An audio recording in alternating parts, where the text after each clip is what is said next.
melakukan pemeriksaan saraf kranialis. Saraf kranialis menginervasi bagian muka sampai bahu di manusia. Kita akan melakukan pemeriksaan. Ketika hasil abnormal, maka kita dapat mengidentifikasi di bagian saraf mana di dalam kepala kita yang mengalami gangguan. Semoga video ini bermanfaat. Sebelumnya, siapa nama Ibu? Bu A.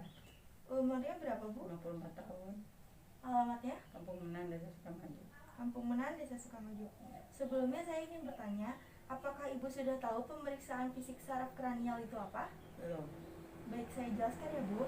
Pemeriksaan fisik saraf kranial adalah sebuah pemeriksaan yang dilakukan dalam rangka menentukan diagnosa keperawatan tepat dan melakukan tindakan perawatan yang sesuai. Untuk tujuan dari pemeriksaan yang akan kita lakukan, apakah Ibu sudah mengetahui? Untuk mengetahui kondisi fisik saya secara keseluruhan, apakah ada indikasi penyakit lainnya? Iya, betul. Baik, kita masuk pada pemeriksaan yang pertama, yaitu pemeriksaan nervus olfactorius, di mana pemeriksaan ini kita akan mengetes ketajaman indera penciuman dari pasien. Sebelumnya, kita lakukan langkah mencuci tangan terlebih dahulu ya.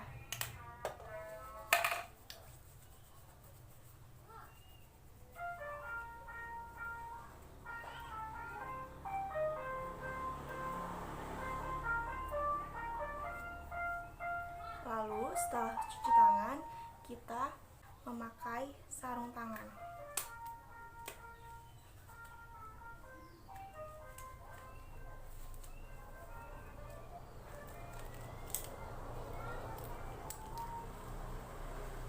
Baik, sekarang kita masuk pada tahap pemeriksaan yang pertama, yaitu pada saraf olfactorius. Untuk pemeriksaan ini sendiri untuk mengetes bagaimana ketajaman indera penciuman dari Ibu. Boleh dibuka maskernya, Bu? Sebelumnya, apakah Ibu dalam kondisi pilek? Tidak. Coba untuk menutup salah satu lubang hidung Ibu, lalu hembuskan ya, Bu. Baik, sebelahnya. Coba saya periksa ya, Bu.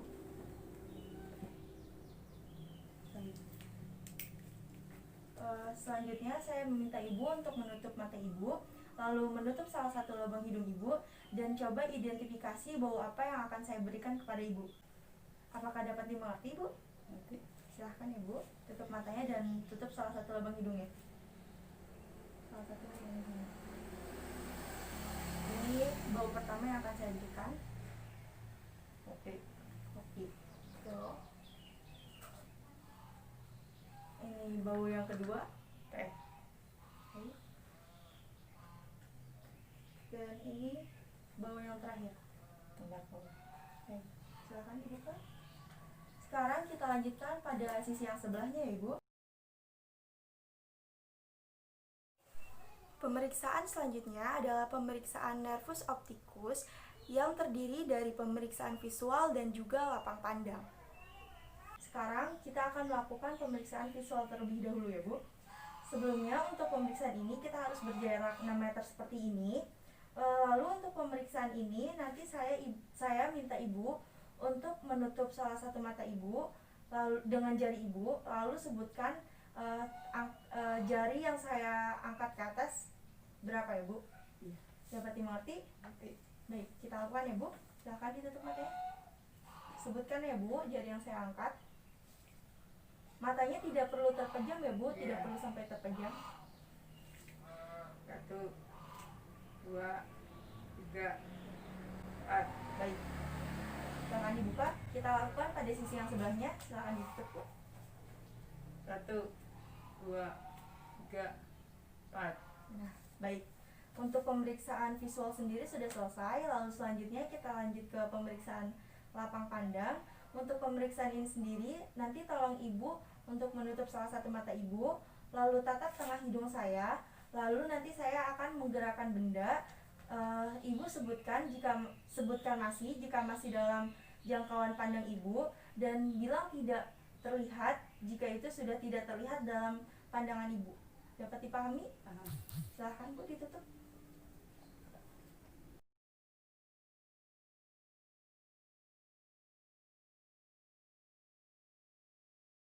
Masih.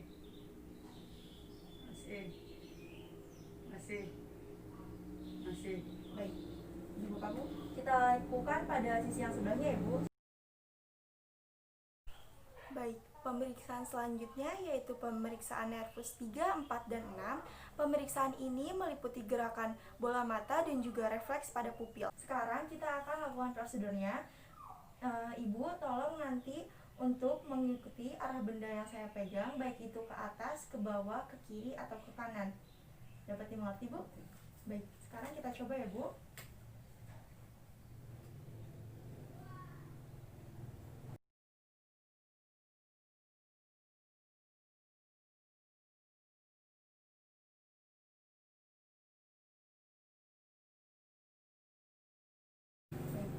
Selanjutnya, kita akan melakukan pemeriksaan refleks pada pupil terhadap cahaya. Kita akan lakukan secara direct terlebih dahulu ya Ibu. Nanti saya akan melihat bagaimana meiosis daripada pupil, apakah kecil saat terkena cahaya. Kita lakukan ya Bu. Pupil mengecil saat terkena cahaya. Sebelahnya, pupil mengecil saat terkena cahaya. Ini adalah pemeriksaan secara langsung. Pemeriksaan yang kedua adalah pemeriksaan yang dilakukan secara indirect dengan cara menutup salah satu mata yang tidak terkena cahaya, lalu kita mengamati kondisi mata yang tidak terkena cahaya tersebut apakah mengalami meiosis atau tidak pada saat kita memberikan refleks cahaya. Baik, kita lihat. Kita fokus di mata sebelah kanan. Pupil mengecil. Baik, pupil mengecil saat terkena refleks cahaya. Sebelahnya, ya, pupil mengecil saat terkena cahaya. Pemeriksaan direct dan indirect sudah kita lakukan. Sekarang pemeriksaan yang terakhir yaitu akomodasi dari pupil.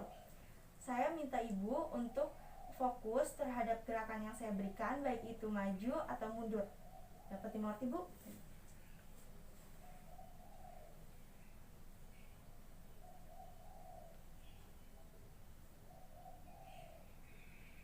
Oke, baik. Pemeriksaan pada saraf nervus 3, 4, dan 6 sudah kita lakukan.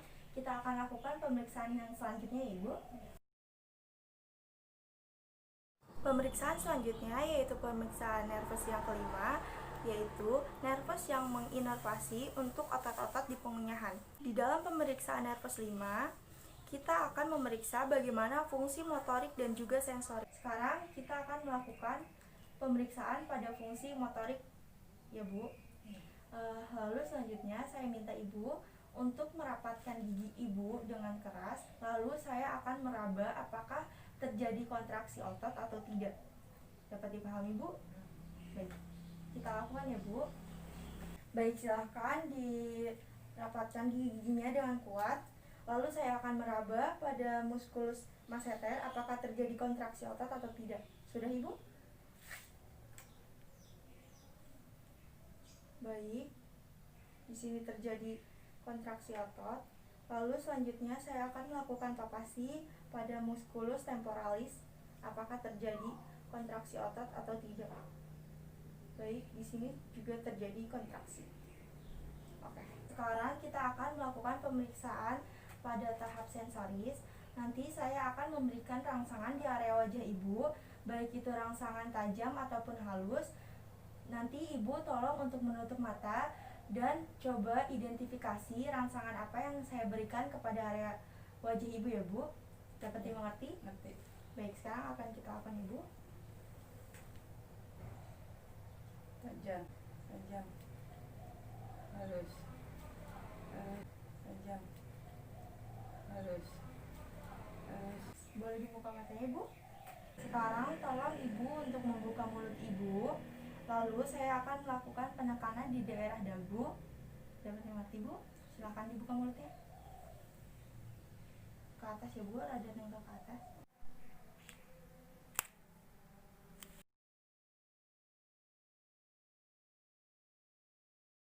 Pemeriksaan selanjutnya adalah pemeriksaan nervus facialis. Kita akan melakukan pemeriksaan sensorik dan juga motorik. Kita akan melakukan pemeriksaan pada motorik terlebih dahulu ya Bu. Nanti tolong Ibu untuk pejamkan mata Ibu dengan kuat. Lalu saya akan coba untuk membukanya. Silahkan coba Bu.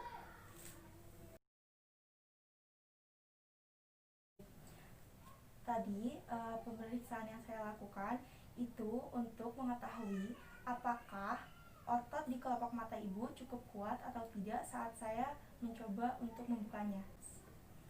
Sekarang ibu angkat alis, lalu coba kerutkan dahi ibu untuk melihat apakah simetris atau tidak kiri dan kanan. Silahkan coba,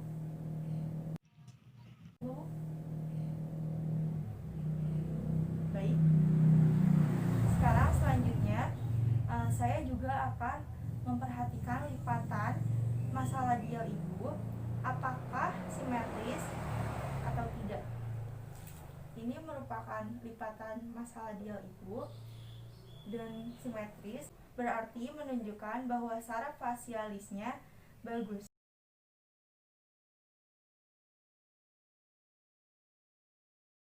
Kita akan lakukan pemeriksaan pada gerak yang pertama dulu ya, Bu.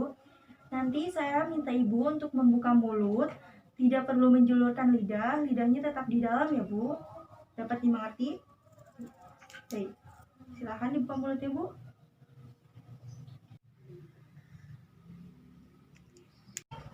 Untuk kondisi normal, lidah akan tetap di tengah. Namun, ketika terjadi paralisis, maka lidah itu akan mengarah kepada kondisi yang tidak sehat.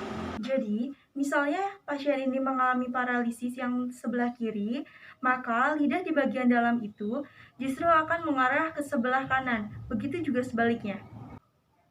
Pemeriksaan yang kedua adalah meminta pasien untuk mengeluarkan lidah.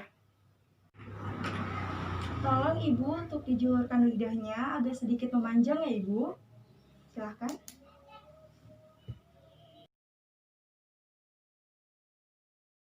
Oke, baik, silahkan ditutup Bu. Kita lihat posisinya.